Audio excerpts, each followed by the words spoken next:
everyone, welcome back to the channel. If you're new here, my name is GumChu, where we strictly chew gum with some exceptions. It's so nice to see you all, and it's nice to see a few new faces. If you haven't already, click on that subscribe button. I can assure you that you'll find some relaxation and sort of like a disconnect with these videos. They're not overstimulating, they're very simple approach to style videos where we just kind of sit here, chat about random things, and try to provide you like an antidepressant or an anti-anxiety approach, and also just kind of give you some ways to just cool down the nerves, chill out, have a good time. So today we're talking about some more things with vehicle related tips and tricks, specifically around the winter months. You see, where I live, our vehicles go through a lot of harsh climates. And me being somewhat of a vehicle enthusiast myself, I figured why not continue on from that previous video I made that a lot of you requested for to do a part 2 on. And since it's already kind of winter and we've gotten our really big snowfall recently, I figured it was a good idea to step into this and provide some insight on some things that I helped find very useful for the winter months. So I got some gum here.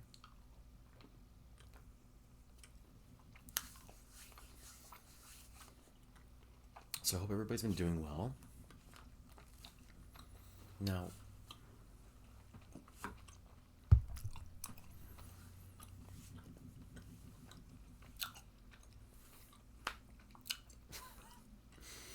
the tips and tricks I'm providing you today won't work for everyone, but I'm hoping it'll work for most of you. These are some things that I found very useful along the way,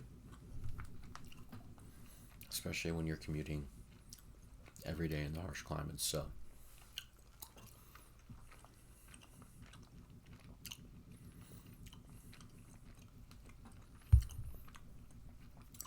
here are some standard things to keep in mind. When you're getting prepared for the winter months, there are some things that I think a lot of you should make a good habit, especially when there's no snow and there's no major lineups to go to the mechanic shop and stuff. Make sure you do a couple of things like get your winter tires installed and balanced. And purchased ahead of time, obviously, if you need to buy them. Make sure you get your vehicle rust-proofed, especially if you live in areas where they just use really harsh chemicals on the roads to de-ice. Things like salt can be very, very dangerous because it becomes very corrosive to the metal and significant parts of our vehicles. You want to make sure you do coolant flush. It doesn't have to be every year, but if you have a newer vehicle, it's probably not a problem. But if you have an older vehicle that has quite a bit of mileage on it, and you don't recall when the last time you had a coolant flush was, a good way to tell is, when I say coolant flush, I mean antifreeze as well. So some primary signs would be when you're turning on the heat in your car, you don't feel the heat come through, it's just kind of mildish air. That's a sign that your coolant might be due for a change, or you might need a top up in your rad. So keep that in mind too. So obviously you want to make sure that when you're driving the winter, when you're going through a massive blizzard or a bad snow squall or whatever it might be, you got working hazards, you got proper turn signals, you got your brake lights working, right? You got your headlights working, your defrosters are working just fine. I can't talk today, I apologize. You don't have any major cracks or anything in your windshield, because these are all things that can really minimize your safety on the roads if you don't have them in working order. Your horn works, your brakes work, some things like that. So definitely keep it in mind. But being simple,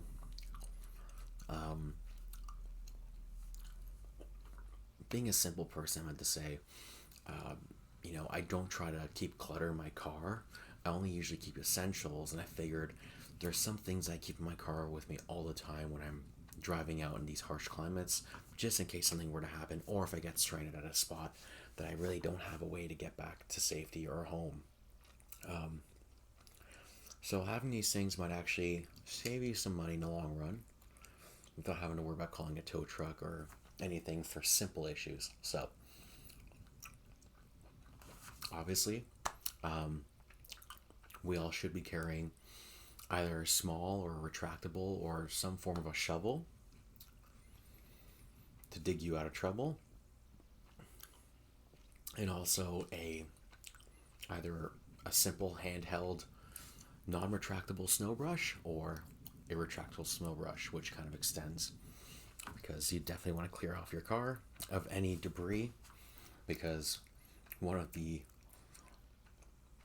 most unseen accidents is having somebody else's snow or ice fly into your windshield and completely crush you, because it does happen. You'll be surprised. Okay, so let's say you don't have a snow brush, or you do, but you just avoid cleaning off your car, especially when it comes to your windshield and your mirrors, let's say. I would suggest you to purchase something called a snow blanket or an ice blanket or even a windshield blanket. Kind of looks like this. It just looks like a blanket that sits over your windshield.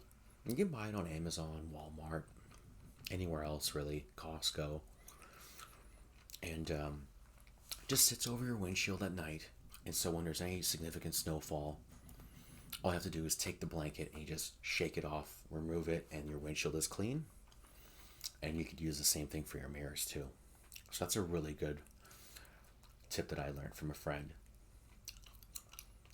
Another really wonderful trick I learned, because I had this reoccurring issue all the time in my vehicles, especially when they weren't blowing the hottest air or didn't have the best working air conditioner, because air conditioners do play an effect on how well your windshields and your rear windshields and overall your windows kind of defog over time, because it's sending off dehumidified air, right? So humidity tends to steam things up in the windows. So when you have crystal clear air come through your vents with the help of air conditioning and no contaminants and whatnot, obviously, then that way you're getting pure air that's going to be able to defog your windshields and whatnot.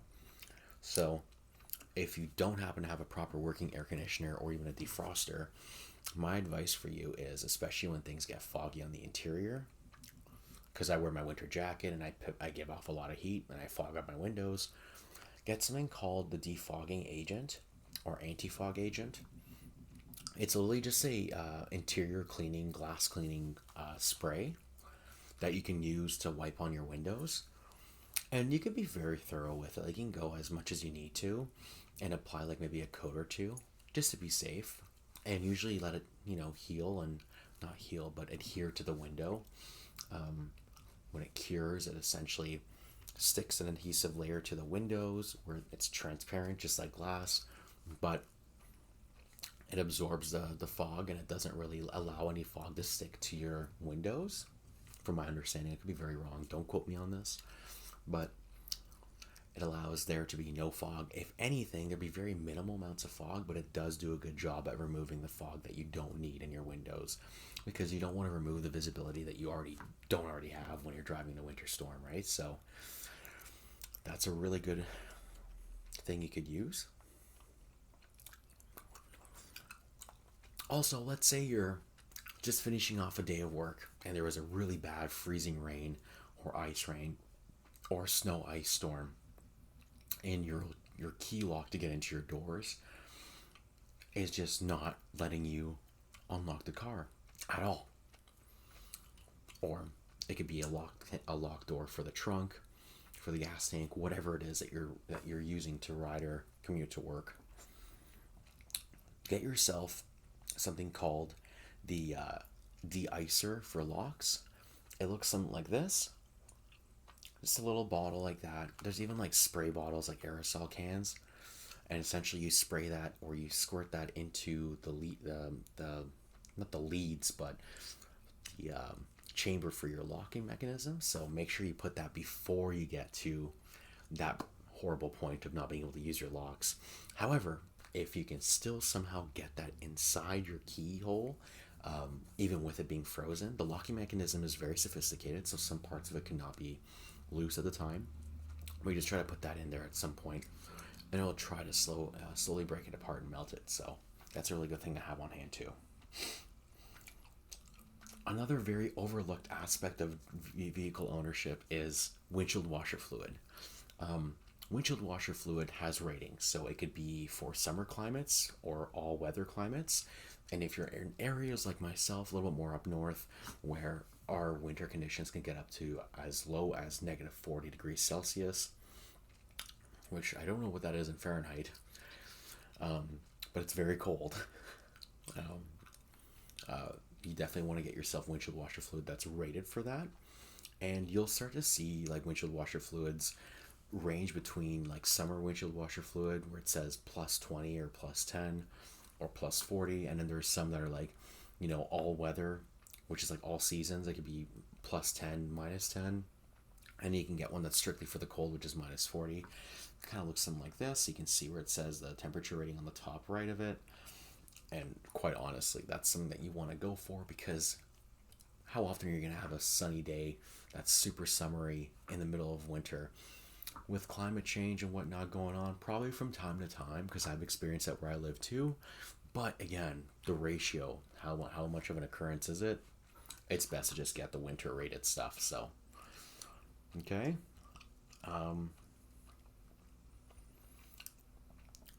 Another thing too, your tires, especially with what I just said, the change in temperature throughout the winter months, it could be very mild one day, it could be very cold the next day. Get yourself, just save yourself the trouble, just get yourself one of these really nice new electric air pumps.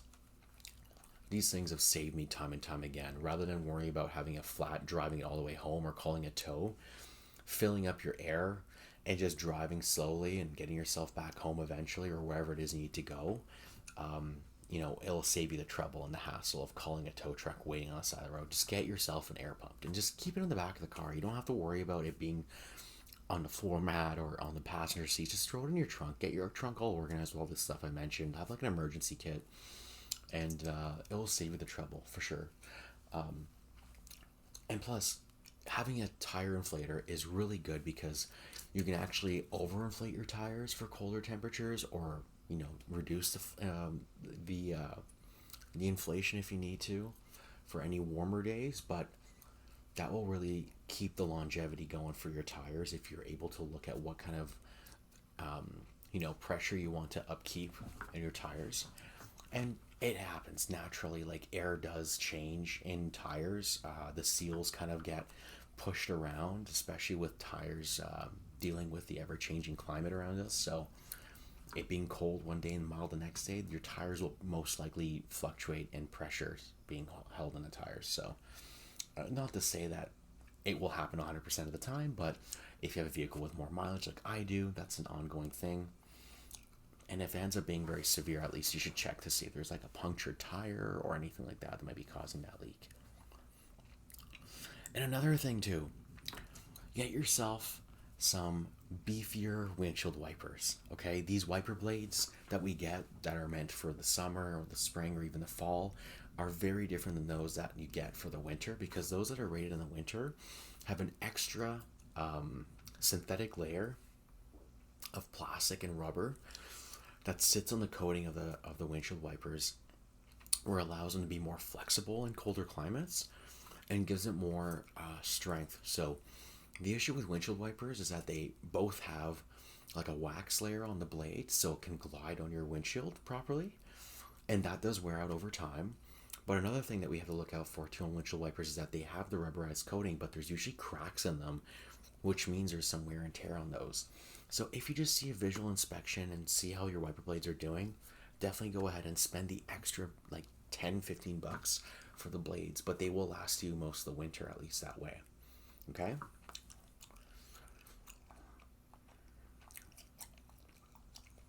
Now, I know I briefly mentioned saying, if you can, make yourself like an emergency kit on the side of the car, or the trunk, maybe. Keep it as like a just in case, or just like a go-to if you need anything. God forbid something happens. And you can buy those emergency kits. They're called Roadside emergency kits. Usually, if you sign up for things like CAA, or I think they're called AAA in the States, or whatever other towing services you can get with stores and automotive stores, or even insurance, you can always ask to see if you can purchase an emergency side roadside kit. And usually some of them do include a free one with the purchase of a membership of roadside assistance and whatnot. So definitely inquire about that. And pretty much it gives you like a thermal blanket. It gives you some flares to put around your car if there's been like a severe accident, some pylons or roadside markers, and even comes with like jumper cables, which is my next picture here. Anything else that might assist you, especially in the cold. My roadside assistance package provided me some simple pylons, roadside markers, a few flares, some candles, a lighter, but not like, oh, sorry, low power mode. Not like your essential lighter that you get to when you go for a pack of cigarettes or whatever at the gas station. I'm talking about one without the butane, like the, it's, I forget what you call it. I'm due sorry. I think it's flint and steel or whatever, where you just have to. Anyways, you get what I'm saying. But that kind of like lighter. There's even like warming pads and whatnot, and blankets. Anyways, all these things were included, and they're really helpful, especially when you need it. You never know when you need one, so just get yourself prepared and get one. But if you don't have it, maybe look into getting jumper cables, because you never know when you need a boost when your battery is dealing with really cold climates. Because every battery, when you go buy a battery, they're listed by cold cranks. The most amount of cold cranks a battery can have, which is what they're rated by, that means it can withstand colder climates a lot better than other ones. That's why there's a lot of different types of ratings, and it definitely gets more expensive the more you look at cold cranks available for a battery. But anyways, something you didn't know. Speaking of batteries, get yourself some dielectric grease. Dielectric grease is really good to protect the longevity of any electrical components on your car, and it's easy. You just pop your hood, and if you find any like bare metal on electrical components, like your battery terminals, for instance, just putting some dielectric grease on it helps it avoid any corrosion. Because what happens is, as you're driving, the debris from the road and the weather conditions can really cause it to start becoming, susceptible to rust and corrosion. And there's a sort of like a material or chemical reaction that happens with terminals and power supplies dealing with corrosive behaviors of the natural environment that they're dealing with, and it gives off like a flaky thing that's very toxic. You don't want to touch that or breathe that in, or even ingest it. So this stuff will prevent that stuff to happen, and it'll keep your electric products happily ever after, I guess. And my last one on the list is, I know I mentioned rust proofing your car, but you definitely want to look into maybe getting a can of this stuff on the side. It's called Crown. It's or just a rust proofer. It's a handheld aerosol can. You just spray it on your car. If you're trying to do rust proofing at home, I would probably not get too much into details, because I know a few spots that you can spray and whatnot, but I don't know all of it. But look into areas that are very damaged from rust. I mean, I wouldn't advise you driving a car with a lot of rust damage, but if you're a college kid, or if you're just not going through an easy time in life and you're not able to afford a nice car, I get it. I've been there. I'm at there right now. So what I do is I take a can or two of that and I spray underneath my car on metal components, and even like on the frame, like on the outside, like any parts that are kind of already rusty, I put that on there after giving the car a nice little clean. And I mean like a spray underneath and a spray outside, so I can take off any material and debris like salt and whatnot. And then I start spraying this stuff when it's dry, and that way it gives it an extra layer of life, so it can withstand some harsh climates and debris, and it can last you another season or two at least. So that way your car will last a little bit longer when it comes to the aesthetics and the exterior and the frame. So I have a ton of more ideas, but they just haven't come to my mind right now. But I do appreciate you stopping by. My battery is about to die, but thanks so much for coming in and watching and tuning in. I hope you all have a wonderful holiday season. I'll definitely be uploading. Obviously, I'll still be around, but I'll keep you posted if anything changes, as I always like to do. My gosh, I keep burping. It's all the bananas I ate. But anyways, I digress. You have yourself a wonderful day, and I'll see you in the next one.